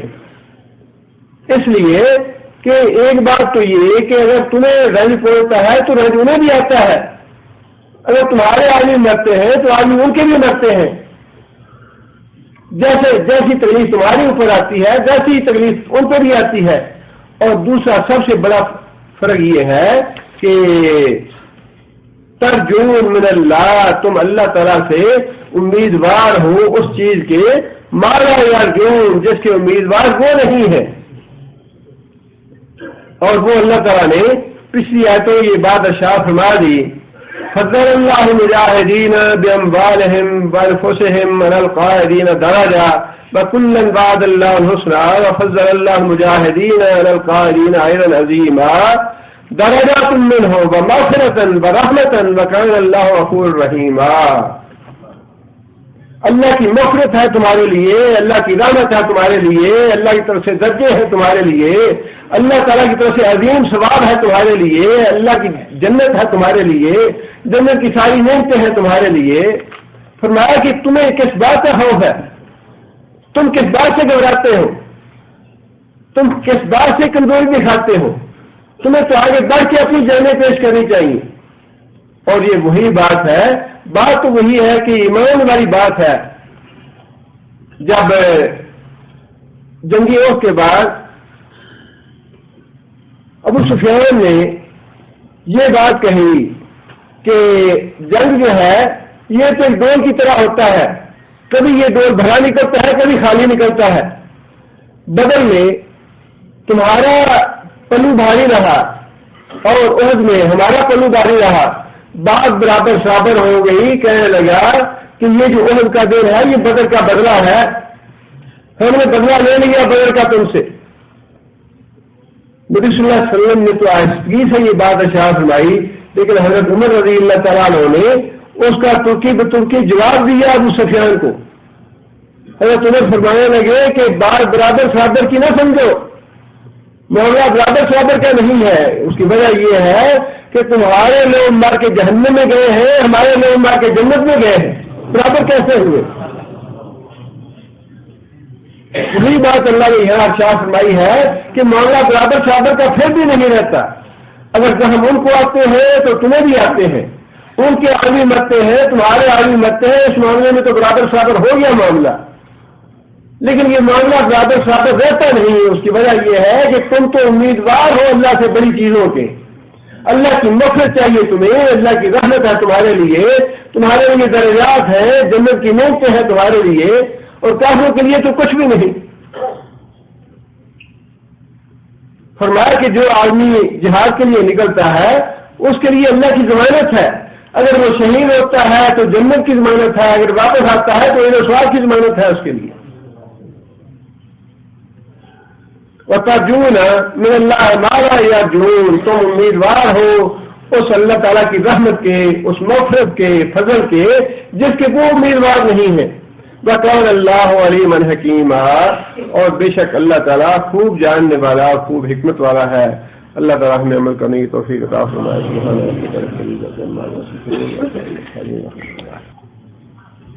ایک بھائی نے سوال لکھا ہے، حضرت محمد صلی اللہ علیہ وسلم کھانے میں اپنا لعاب بار ڈالتے وہ کھانا بہت سے صحابہ نے کھایا، اور لوگ کہتے ہیں کہ حضرت محمد صلی اللہ علیہ وسلم عام انسانوں کی طرح تھے. یہ مسئلہ جو ہے بڑا اہم ہے سمجھنا، اور ایمان کا معاملہ ہے. یہ کرنے میں ہم دونوں باتوں کا اقرار کرتے ہیں اور اعتراف کرتے ہیں، اشہد ان لا الہ الا اللہ و اشہد ان محمدا عبدہ و رسولہ. عبدہ و رسولہ اس کا معنی یہ ہے کہ اللہ تعالیٰ کے بندے بھی ہیں اور اللہ کے رسول بھی ہیں. اب اس کی وضاحت تو کئی دفعہ ہو چکی ہے کہ یہاں بندے سے مراد ہے، یا جب ایک آدمی یہ کہتا ہے کہ نبی صلی اللہ علیہ وسلم انسان ہے تو اس سے مراد یہ نہیں ہے کہ نبی صلی اللہ علیہ وسلم کا جو مقام اور مرتبہ ہے وہ عام انسان کی طرح ہے. اس کا مفہوم یہ ہے کہ نبی صلی اللہ علیہ وسلم کے ماں باپ تھے، ماں باپ کے گھر وہ پیدا ہوئے، نبی صلی اللہ علیہ وسلم کی بیوی تھی، بیویاں تھیں، بچے تھے نبی صلی اللہ علیہ وسلم کے، نبی صلی اللہ علیہ وسلم کھانا کھاتے تھے، پانی پیتے تھے، نبی صلی اللہ علیہ وسلم سوتے تھے. ان بشری تقاضے موجود تھے نبی صلی اللہ علیہ وسلم میں. اس بات کا انکار، یہ معاملہ جو ہے نا اس کو واضح ہونا چاہیے کہ بشری تقاضے نبی صلی اللہ علیہ وسلم میں موجود تھے. جب کافروں نے یہ بات کہی کہ اچھا اگر آپ رسول ہیں تو یہ جو مکے کے پہاڑ ہیں ان کو باغوں میں بدل دیں، ہماری آنکھوں کے سامنے چشمہ نکل آئے، یہاں سے ہماری آنکھوں کے سامنے آسمان سے فرشتہ اتارو اور وہ ہمارے نام خط لے کے آئے کہ محمد صلی اللہ علیہ وسلم اللہ کے رسول ہیں. جب اس طرح کے معجزے طلب کیے مشرکین نے، اللہ تعالیٰ نے قرآن مجید میں اس کا جواب ارشاد فرمایا. جواب یہ ہے کل اے محمد صلی اللہ علیہ وسلم سبحان ربی، کمزوریوں سے پاک ذات اللہ کی ہے، حل کنت الا بشر رسولا، میری حیثیت یہ ہے کہ میں بشر بھی ہوں، اللہ کا رسول بھی ہوں. یہ جو معجزے تم کہتے ہو یہ میں تمہارے مطالبے پہ نہیں دکھا سکتا، یہ میں تمہارے مطالبے پہ نہیں دکھا سکتا. کیا مطلب اس کا مطلب یہ ہے کہ یہ تو اللہ تعالیٰ کی قدرت کے نمونے ہیں اور یہ اللہ دکھا سکتا ہے، اللہ یہ کر سکتا ہے، یہ چیزیں میرے اختیار میں نہیں ہیں. اس لیے کہ مجھے اللہ نے بشر بنایا ہے اور رسول بھی بنایا ہے، یہ تو حیثیت ہے بشر ہونے کی، عبدہ ہونے کی. یا تو پھر اس کو کلمے سے نکال دے عبدہ کو، یہ کلمہ اس میں یہ پڑھ کے عبدہ تو پھر نبی صلی اللہ علیہ وسلم کی بشریت کا انکار کرنا یہ تو کلمے کا انکار ہے. اب اسی چیز کو سامنے رکھ کے نا کہ نبی صلی اللہ علیہ وسلم بشر نہیں تھے، نور تھے، آگے پھر انسان کو بے شمار جھوٹ گھڑنے پڑتے ہیں. نبی صلی اللہ علیہ وسلم کا سایہ نہیں تھا اور بہت سی ایسی باتیں. اب اللہ تعالیٰ معاف کرے، مگر ایسی چیزیں ہیں جنہیں انسان کو کہنے کو بھی جی نہیں چاہتا. جو چیزیں تاریخ سے ثابت ہیں اور جو نبی صلی اللہ علیہ وسلم کی سیرت سے ثابت ہیں، کیا نبی صلی اللہ علیہ وسلم کو طائف میں نبی صلی اللہ علیہ وسلم زخمی نہیں ہوئے؟ کیا نبی صلی اللہ علیہ وسلم کو دھوکہ دے کے مشرک کاری نہیں لے گئے جو جا کے قتل کر دیا؟ کیا حضرت عائشہ رضی اللہ تعالیٰ پہ الزام لگا کہ نبی صلی اللہ علیہ وسلم 40 دن تک پریشان نہیں رہے؟ یہ ساری چیزیں کس بات کی علامت ہے؟ عام انسان کا مطلب آپ نبی صلی اللہ علیہ وسلم کو رتبے کے معاملے میں نہ کہیں کہ رتبے کے معاملے میں اپنے مقام اور رسالت کے مرتبے میں کے اعتبار سے کوئی انہیں یہ کہے گا کہ وہ عام انسان ہے. اگر کوئی آدمی نبی صلی اللہ علیہ وسلم کے رتبے کے اعتبار سے، رسالت کے اعتبار سے، مقام کے اعتبار سے عام آدمی شمار کرتا ہے تو اس سے بڑا کافر آدمی کوئی نہیں ہے.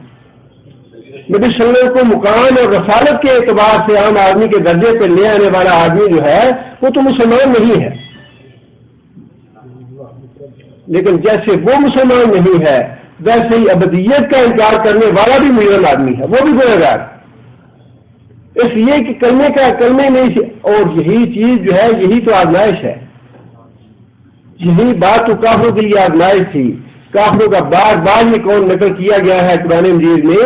کافر کہتے تھے انبیاء کو، نوح علیہ السلام کو، موسیٰ علیہ السلام کو، عیسیٰ علیہ السلام کو اللہ ساتھ موجے بھی دیتا ہے اور پھر یہ بھی کہتا ہے کہ یہ کہو نہیں کہ میں اللہ کا بندہ ہوں اور میں رسول بھی ہوں. اللہ سے میں جبرائیل آتے ہیں میرے پاس، وحی لے کے آتے ہیں. ان لوگوں کو بھی یہی غلط فہمی تھی کہ تم تو ہماری طرح کے بشر ہو، کھاتے پیتے ہو، چلتے پھرتے ہو، تم رسول کیسے ہو سکتے ہو؟ آج بھی پھر یہی ہے کہ جو عام آدمی کی طرح نبی صلی اللہ علیہ وسلم کیسے ہو سکتے ہیں؟ وہ تو اگر رسول تھے تو پھر نوری ہونا ضروری ہے، تو نور تھے اللہ کا. آج بھی پھر وہی لگا ہوا ہے، ان کے سامنے موجود تھے نبی صلی اللہ علیہ وسلم، لہٰذا وہ کہتے تھے کہ تو یہ نور ہونا چاہیے تھا، تو فرشتہ آنا چاہیے تھا، تم بشر ہو. آج بھی ایمان لانے والے یہ کہتے ہیں کہ بشر تو نبی نہیں ہو سکتا، وہ تو نوری ہونا چاہیے، اور محمد صلی اللہ علیہ وسلم نوری تھے، وہ بشر نہیں تھے. بڑا یہ عقیدے کا معاملہ ہے. اور یہ سارے مسائل اور معاملات پچھلے دنوں میرے ایک بھائی نے مجھے ایک کتاب دی پڑھنے کے لیے، اس میں بعض جماعتوں کے بارے میں کچھ باتیں لکھی ہوئی تھیں اور ان کے جواب بھی دیے ہوئے تھے. وہ بالکل بات صحیح ہے کہ یہ غلط عقائد اور گمراہیاں موجود ہیں، ان سے انکار ممکن نہیں ہے. لیکن ان ساری گمراہیوں کا علاج جو ہے نا وہ اس قرآن مجید میں ہے. قرآن مجید کو چھوڑ کے لٹریچر دینے، کتابیں دینی، اخبار دینے، فلاں کیسٹیں دینی، یہ کرنا وہ کرنا، یہ ساری چیزیں جو ہیں یہ جزوی طور پہ تو ممکن ہے کہ مسائل حل کر دیں. جزوی طور پہ ایک مسئلے کا حل نکال دیں، ایک جو مشکل بات ہے اس کو حل کر دیں، یا ایک اعتراض کا جواب دے دیں، 10 اعتراض کا جواب دے دیں. لیکن جس آدمی نے مکمل طور پہ سارے اسلام کو سمجھنا ہے اور سارے حقائق کو سمجھنا ہے، سارے اطلاعات کے جواب جس کو چاہیے اسے چاہیے کہ اس کتاب کا مطالعہ کرے، اس کے بغیر یہ سارے اطلاعات دور نہیں ہوتے۔ یہ جو اس طرح سے سوالوں کے جواب لینے ہیں ٹھیک ہے، ایک حد تک ممکن ہے سمجھ آ جائے، ممکن ہے سمجھ نہ آئے، لیکن جب تک انسان قرآن نہ پڑھے اس وقت تک عقیدہ توحید صاف ہوتا نہیں۔ شیطان ادھر سے نہیں ادھر سے پھیر لے گا، ادھر سے پھرا دے گا، ادھر سے غلط فہمی ڈال دے گا، کوئی اور بات دل میں ڈال دے گا، کوئی اور مسئلہ پیدا کر دے گا۔ یہ سارے مختلف سے شیطان پیدا کرتا رہتا ہے۔ انسان جب تک قرآن مجید کا مفصل طور پہ مکمل طور پہ مطالعہ نہ کرے تب تک یہ اعتراضات اور یہ غلط فہمیاں دور ہوتی نہیں ہیں۔ کمرے میں فریم بنوا کر یا علی مدد لٹکانا کیسا ہے؟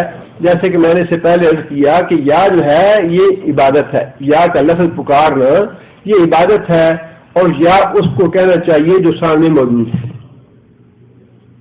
جو آدمی یہاں موجود نہیں ہے اگر میں اس کو یا کہوں گا تو ظاہر ہے اس کا مطلب یہ ہے کہ یا تو میں پاگل ہوں، میرا عقل کام نہیں کرتا، یا میرا عقیدہ یہ ہے کہ جو آدمی یہاں نہیں ہے وہ یہاں موجود ہے، یا میرا عقیدہ دونوں باتوں میں سے ایک بات ہونی چاہیے، یا تو میرا دماغ چل گیا، اور اگر میرا دماغ درست ہے تو پھر دوسرا سبب یہی ہو سکتا ہے کہ میرا عقیدہ یہ ہے کہ جس کو میں یا کہہ رہا ہوں وہ یہاں موجود ہے۔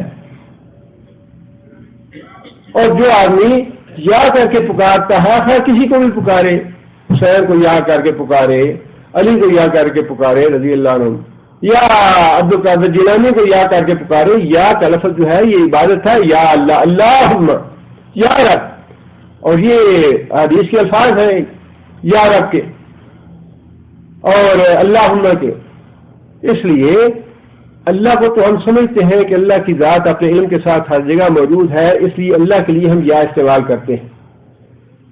محمد صلی اللہ علیہ وسلم کے بارے میں ہمارا عقیدہ یہ ہے کہ نبی صلی اللہ علیہ وسلم اللہ تعالیٰ کی طرح ہر جگہ موجود نہیں ہے، لہٰذا حضرت محمد صلی اللہ علیہ وسلم کے لیے بھی یا ہم استعمال نہیں کرتے، حضرت علی کے لیے بھی، عبد القادر جیلانی کے لیے بھی، اللہ کی ذات کے علاوہ کسی دوسرے کے لیے یا کا لفظ استعمال کرنا یہ گویا کہ اس کو یہ عقیدہ رکھنا ہے کہ جس کو میں پکار رہا ہوں وہ یہاں موجود ہے۔ ایک بھائی ہے انہوں نے لکھا کہ میں اپنا جاب چینج کرنا چاہ رہا ہوں، اللہ تعالیٰ ان کی مدد فرمائے اور اللہ تعالیٰ ان کی مرضی کے مطابق ان کو جاب دے۔ ایک بھائی ہے انہوں نے لکھا ہے کہ ریاض میں کسی آدمی نے کچھ خودکشی کر لی، کیا اس کی نماز جنازہ پڑھنی چاہیے؟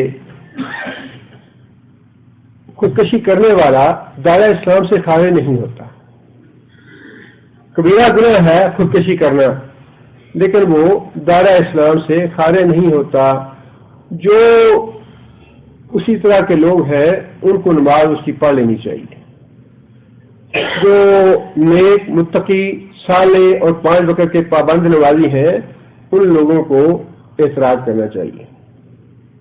ایک بھائی لکھا ہے کہ ان کے بھائی بیمار ہیں، اللہ تعالیٰ شفا اور کاملہ عطا فرمائے انہیں، اور اسی طرح ایک بھائی لکھا ہے کہ درس کے ایک ساتھی ہیں عمر علی، ان کی بہن فوت ہو گئی ہیں، اللہ تعالیٰ ان کی مغفرت فرمائے۔ نبی صلی اللہ علیہ وسلم کے وقت اونٹ اور گھوڑے تھے، جبکہ آج کل ہوائی جہاز اور گاڑی ہے، تو قصر نماز جو ہے، قصر نماز جیسے میں نے عرض کیا سفر میں قصر نماز اللہ کا صدقہ ہے، وہ سفر جو ہے خواہ جہاز پہ ہو، کار پہ ہو، گاڑی پہ ہو، کسی چیز پہ بھی ہو، دوران اور خواہ پیدل ہو، اس کے لیے اونٹ یا گھوڑا ہونا شرط نہیں ہے بلکہ سفر ہونا شرط ہے۔ سفر کی کیفیت انسان جس سفر میں محسوس کرے انسان کو اس میں قصر کر لینی چاہیے۔ پاکستان میں بعض لوگ 11ویں پکاتے ہیں، کچھ لوگ ادھر سے ثواب کی نیت سے یہاں سے ریال بھیجتے ہیں، اجر و ثواب ہے یا نہیں؟ یہ آپ کو معلوم ہے کہ اللہ کے نام کے علاوہ کسی دوسرے کے نام کی کوئی بھی چیز خواہ پکانی ہے یا ویسے تقسیم کرنی ہے، اس کے بارے میں اللہ کے رسول نے اتنی سختی فرمائی کہ ایک آدمی نے کہا یا رسول اللہ میں جانور ذبح کرنا چاہتا ہوں اللہ کے لیے، کیا میں فلاں جگہ پہ جا کے اس کو ذبح کر لوں؟ نبی صلی اللہ علیہ وسلم نے پوچھا کہ پرانے زمانے میں اس جگہ پہ کوئی شرکیہ بات تو نہیں ہوتی تھی؟ مطلب یہ ہے کہ جہاں کہیں شرک کا کسی پرانے زمانے میں بھی کوئی کام ہوتا رہا ہو اس جگہ سے بھی دور رہنے کا حکم ہے۔ شرک ایسا معاملہ ہے، اللہ کے علاوہ کسی دوسرے کے نام کی چیز پکانا، کھانا، تقسیم کرنا، یا پھر اس کے نام کی نماز پڑھنا، اس کے نام کی عبادت کرنا، اس کے نام کا ذکر کرنا، یہ سارے کے سارے شرک اکبر میں آتے ہیں۔ اس لیے جو آدمی سمجھانا چاہیے، بتانا چاہیے، اور اگر کوئی آدمی اس میں حصہ لیتا ہے تو وہ گناہگار ہے۔ صرف بات یہ نہیں ہے کہ اجر و ثواب ہے یا نہیں، اجر و ثواب تو دور رہی بات، وہ گناہگار ہو رہا ہے، کبیرہ گناہ کا مرتکب ہو رہا ہے۔ سنت کے مطابق داڑھی کتنی ہونی چاہیے اور مونچھیں کتنی ہونی چاہیے؟ داڑھی کے بارے میں حکم یہ ہے کہ داڑھی کو ہاتھ نہ لگایا جائے، داڑھی کو بڑھایا جائے، مونچھوں کو کترایا جائے، چھوٹا کیا جائے۔ اور صحابہ کرام سے عمل سے دونوں باتیں ثابت ہیں، کینچی سے مونچھیں کتروا لینی بھی ثابت ہے، اور بلیڈ سے یا ریزر سے اس کو بالکل صاف کر دینا، یہ دونوں چیزیں ثابت ہیں۔ لیکن اصل چیز یہی ہے کہ اتنی باریکیوں میں نہیں پڑنا چاہیے۔ حکم جو ہے نا جیسا ہو اس پہ عمل کرنے کی ضرورت ہے۔ داڑھی رکھنے کا حکم ہے، داڑھی کلین کروانا یا شیو کرانا یہ کبیرہ گناہ ہے۔ نبی صلی اللہ علیہ وسلم فرمایا کہ مجوسیوں کی مشابہت ہے، یہودیوں کی مشابہت ہے، مشرکین کی مشابہت ہے، کفار کی مشابہت ہے، ساری چیزیں ہیں، اور پھر خواتین سے مشابہت ہے، ساری چیزوں کے پیش نظر جتنی بھی احادیث ہیں۔ اور پھر داڑھی منڈے نبی صلی اللہ علیہ وسلم کے پاس آئے، نبی صلی اللہ علیہ وسلم نے ان کی طرف دیکھنا گوارا نہیں فرمایا، اور یہاں تک فرمایا کہ ویل ہے ان لوگوں کے لیے جنہوں نے داڑھی منڈوائی ہے۔ تو ان ساری احادیث سے علماء نے یہی نتیجہ حاصل کیا ہے کہ داڑھی منڈوانا جو ہے یہ کبیرہ گناہ ہے، اور داڑھی سنت کے مطابق یہی ہے کہ انسان اس کو ہاتھ نہ لگائے۔ ہاں البتہ داڑھی میں علماء نے یہ تھوڑا سا فرق کیا ہے کہ رخسار کے اوپر کے بال جو ہیں یہ داڑھی میں شامل ہے، لیکن داڑھی کے نیچے جو گردن کے اوپر بال ہیں یہ داڑھی میں شامل نہیں ہے۔ نیچے گردن کے اوپر کے بال اگر کوئی آدمی صاف کر لیتا ہے تو وہ انشاءاللہ داڑھی میں شامل نہیں، لیکن داڑھی کے اوپر جو رخسار کے بال ہیں یہ داڑھی میں شامل ہے۔ اگر کسی شخص کی نظر دوسرے شخص کو لگ جائے تو اس کا کیا حکم ہے؟ نظر کے بارے میں رسول اللہ صلی اللہ علیہ وسلم کی احادیث موجود ہیں، دعائیں موجود ہیں، وہ دعا پڑھ کے دم کرنا چاہیے جس کو نظر لگی ہو۔ کیا یہ سنت ہے فجر کی اذان کے بعد فجر کی سنت پڑھ کر اقامت تک دائیں طرف لیٹنا سنت ثابت ہے؟ کیا یہ حدیث سے ثابت ہے؟ یہ متروک سنت ہے، لوگوں نے اس پہ عمل کرنا چھوڑ دیا ہے، لیکن اقامت تک لیٹنا یہ ضروری نہیں ہے، بلکہ چند لمحے کے لیے بھی انسان لیٹ جائے تو سنت ادا ہو جاتی ہے، اور یہ سنت ہے، اس پہ عمل کرنا چاہیے اس کو۔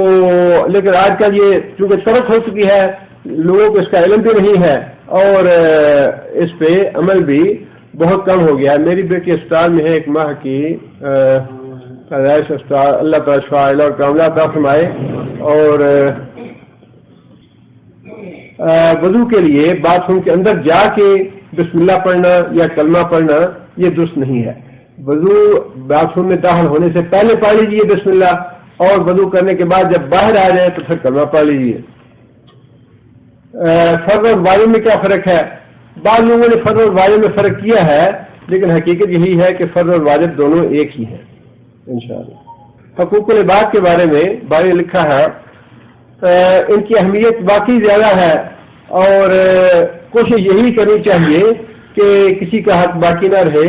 شہید کے بارے میں جو بات لکھی ہے وہ قرض کے بارے میں ہے، اور وہ بھی حقوق العباد میں آتا ہے، لیکن یہ بات احادیث سے بھی ثابت ہے کہ اللہ تعالی جب چاہیں گے حقوق العباد بھی اللہ معاف کر سکتے ہیں۔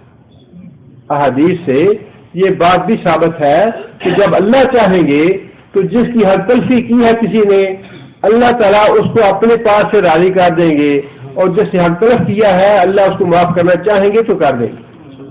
اور وہ 100 آدمی جس سے قتل کیے تھے ظاہر وہ بھی حقوق العباد میں ہے، اس کی مغفرت کی حدیث جو ہے وہ بخاری اور مسلم میں ہے، جس سے یہ معلوم ہوتا ہے کہ اہمیت بہت زیادہ ہے، اس کو نظر انداز نہیں کرنا چاہیے۔ توبہ اور استغفار کے معاملے میں بھی حقوق العباد ادا کرنے چاہیے، بہت زیادہ اہمیت ہے، لیکن یہ کہنا کہ اللہ معاف نہیں کریں گے یہ درست نہیں۔